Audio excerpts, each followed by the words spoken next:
दुनिया की सबसे बड़ी चीज़ क्या है? एक बार की बात है, बीरबल दरबार में मौजूद नहीं थे।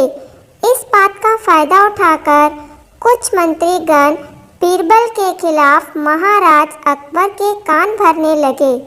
उनमें से एक कहने लगा, महाराज, आप केवल बीरबल को ही हर जिम्मेदारी देते हैं और हर काम में उन्हीं की सलाह ली जाती है।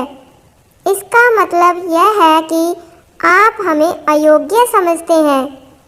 महाराज को बीरबल बहुत प्रिय थे। वह उनके खिलाफ कुछ नहीं सुनना चाहते थे। उन्होंने मंत्रीगणों को निराश न करने के लिए एक उपाय निकाला। उन्होंने उनसे कहा, मैं तुमसे एक प्रश्न का जवाब चाहता हूँ, मगर ध्यान रहे कि अगर तुम लोग इसका जवाब ना दे पाए तो तुम सबको फांसी की सज़ा सुनाई जाएगी। दरबारियों ने झिझक कर महाराज से कहा, ठीक है महाराज। महाराज ने प्रश्न पूछा कि दुनिया की सबसे बड़ी चीज़ क्या है? यह सवाल सुनकर सभी मंत्रीगण एक दूसरे का मुंह ताकने लगे। महाराज ने उनकी स्थिति को समझा। इस पर मंत्रीगणों ने राजा से इस प्रश्न का उत्तर देने के लिए कुछ दिनों की मोहलत मांगी। राजा भी इस बात के लिए तैयार हो गए। महल से बाहर निकलकर सभी मंत्रीगण इस प्रश्न का उत्तर ढूंढने लगे।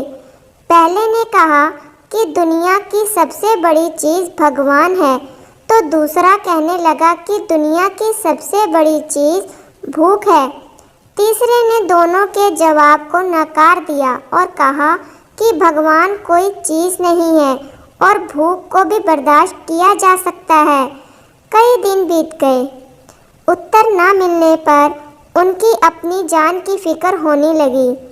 कोई अन्य उपाय न मिलने पर वो सभी बीरबल के पास पहुँचे और उन्हें अपनी पूरी कहानी सुनाई। बीरबल पहले से ही इस बात को जानते थे। उन्होंने उनसे कहा, मैं तुम्हारी जान बचा सकता हूँ, लेकिन तुम्हें वही करना होगा जैसा मैं कहूँ। सभी बीरबल की बात पर सहमत हो गए। अगले ही दिन बीरबल ने एक पालकी का इंतजाम करवाया। उन्होंने 2 मंत्रीगणों को पालकी उठाने का काम दिया, तीसरे से अपना हुक्का पकड़वाया और चौथे से अपने जूते उठवाए।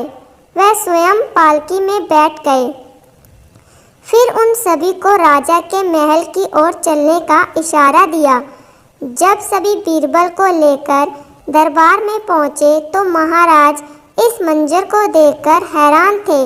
इससे पहले कि वो बीरबल से कुछ पूछते, बीरबल खुद ही राजा से बोले, महाराज, दुनिया की सबसे बड़ी चीज़ गरज होती है। अपनी गरज के कारण ही ये सब मेरी पालकी को उठाकर यहाँ तक ले आए हैं। यह सुन महाराज मुस्कुराए और सभी मंत्रीगण शर्म के मारे सिर झुकाए खड़े रहे। इस कहानी से हमें यह सीख मिलती है कि हमें कभी भी किसी की योग्यता से जलना नहीं चाहिए।